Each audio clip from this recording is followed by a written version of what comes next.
Hello, I'm Debo, and welcome to my Carnevil 2.3 guide. This is a build that can be utilized for Season 4 or non-seasons that will help you easily clear Greater Rift level 60 or higher. For your helmet option, make sure you're using either a Carnevil or a Jerome's Voodoo Witch Doctor mask with Int, Vitality, Critical Percent Chance, and Socket priority.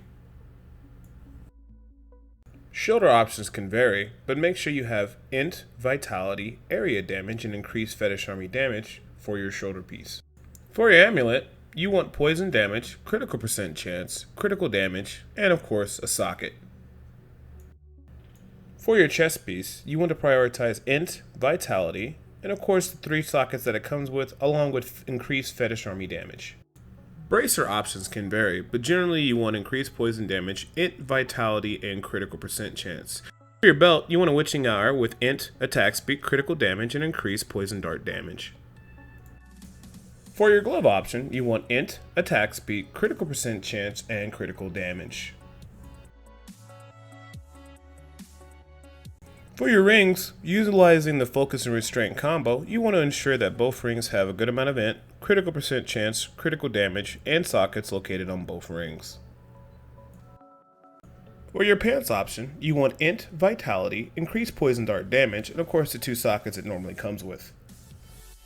For your dagger, darts, or your SMK weapon, you want to prioritize having good Int, base weapon damage, attack speed, and percent damage, and of course you want to gift the weapon with the socket. Boots should have Int, Vitality, Armor, and all resistance.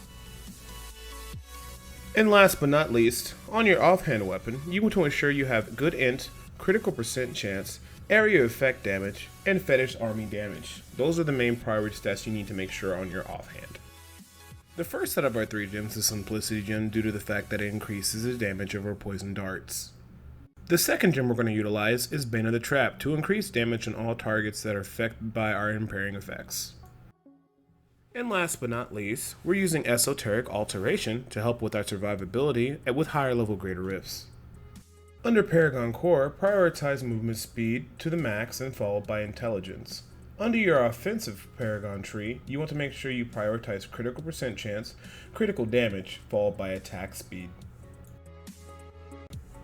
Under your defensive tree, you want to go ahead and get Armor increase first, followed by Life Percent, and then all resistance. In the utility tree, you want to prioritize Area Damage first, followed by Life on Hit, and finally by Resource Cost Reduction. In this section, I'm showing you the overall sheet DPS and toughness that I have utilizing the current items and setup that I have. My Kanai cube options are as follows. Since I'm using a Jerome helmet, I'm utilizing Carnevil inside the Kanai cube. Since I'm using a dagger of darts, I have an SMK set up for my weapon slot inside my Kanai's cube.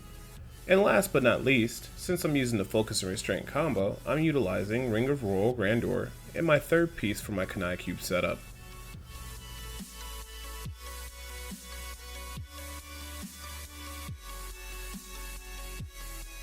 For our left click skill, we're going to use Poison of Darts, Snake to the face. This triggers our Bane of Effect trap and also provides good CC for the build.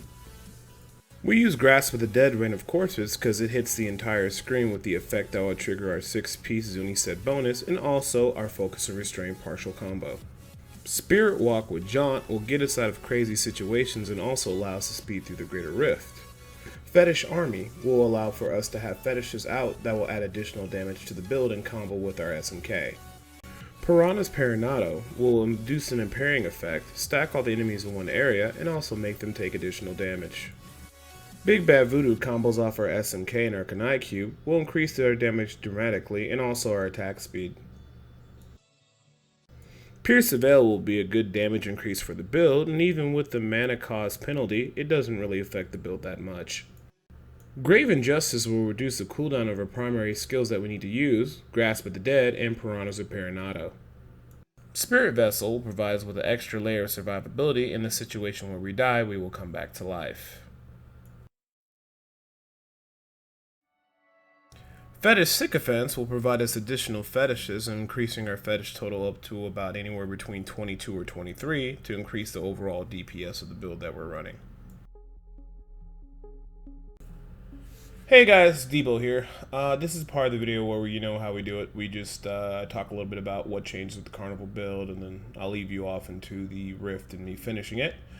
The biggest changes you need to know is Carnival behaves pretty much the same way as it did before. As you notice, they made it so that the 5 closest fetishes shoot darts to you as opposed to just all 23 fetishes shooting darts, and that was an attempt to help reduce lag that people were experiencing using the Carnival build. A lot of people were worried about this. A lot of people were freaked out. The build is perfectly fine. It performs just as good as it did before, and you should have next to no problems. So with that being said, some of the cool things that they did change overall for pets just in general, they made it so that area damage can actually affect pets. That's why we try to get it on our shoulder and our offhand. They also made it so that Fetish Army damage applies to all fetishes. Yes, you heard me correctly. Fetish Army increased damage now applies to Fetish Sycophants and also the ones from your skill. Outside of that, everything behaves the same, except now with the Kanai cube options, we can run focus and restraint. So we need to utilize, a mana spinner that we can use often, and also we have the shooting of the primary skill darts, which will trigger both effects. Well, between that and the in this situation, the Grasp of the Dead, both of them trigger one part of the focus and restraint. So we usually keep that up, no problem. Now, if you'd like to alter some stuff in, or if you decide to get a Hellfire Amulet, Confidence Ritual, I've seen some Witch Doctors run, some run Gruesome Feast, it's really up to you. There's a lot of different variations you can do to Carnival, especially with the gems. I use Bane of the Trap, combos in well with a lot of the CC I got, and it's pretty solid damage.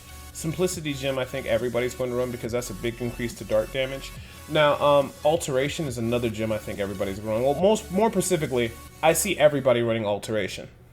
I'm pretty sure most people are going to run Simplicity, and then maybe Bane of the Trap might get replaced out to Zai's Stone of Vengeance, because now the fetishes are going to be shooting back with you. They might actually benefit from that very well, since the distance is calculated from your pet to the target. So you might see a lot of different variations and what have you not.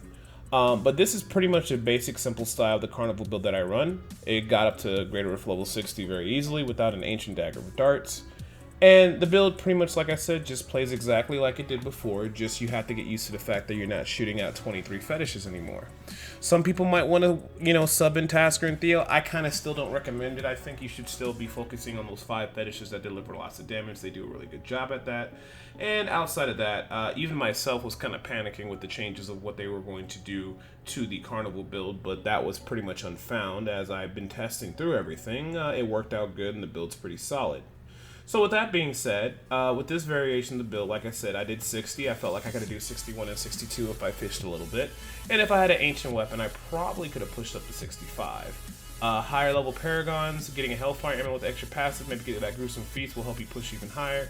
Non-season, I expect to see Carnival go Greater Rift level 70. Non-season, probably 65. But I would have to say, just in general, this is probably the highest damaging, or I'm not going to say probably, it is the highest damaging build for Witch Doctor. So Carnival's still number 1, followed by Helltooth and the Archer set. So hopefully that sets your guys' minds at ease. But outside of that, that's all I gotta say. I want to leave you here with the rest of this Greater Rift level 60 Clear Carnival build. If you guys got any questions, comments, or wondering what's going on, just leave them down there in the comment section below, and I'll try to respond to you as quickly as possible. If you guys like this video format, please let me know, and I'll continue to do the format in the way I have everything listed if you guys enjoy it. And outside of that, make sure you guys hit that like, subscribe button, all that good stuff. Share it on Google+, share the video to other friends so they can see what's going on with Witch Doctor in case they're wondering. And outside of all that, I got one more video getting ready to come out. It's going to be the car set, but I'm waiting for them to fix it on PTR. But pretty much Carnival, I think, will be the number 1 build, followed by Helltooth, and then probably a car set. But our car set's actually pretty solid, so it might beat out Helltooth. But those are going to be the big 3 builds for Witch Doctor. They all can do 60, so I'm definitely looking very forward to the next season. But as always, I'm going to stop rambling now and leave you guys to the rest of this Rift run. My name is Debo. Hope you guys have a good day, and I'm out.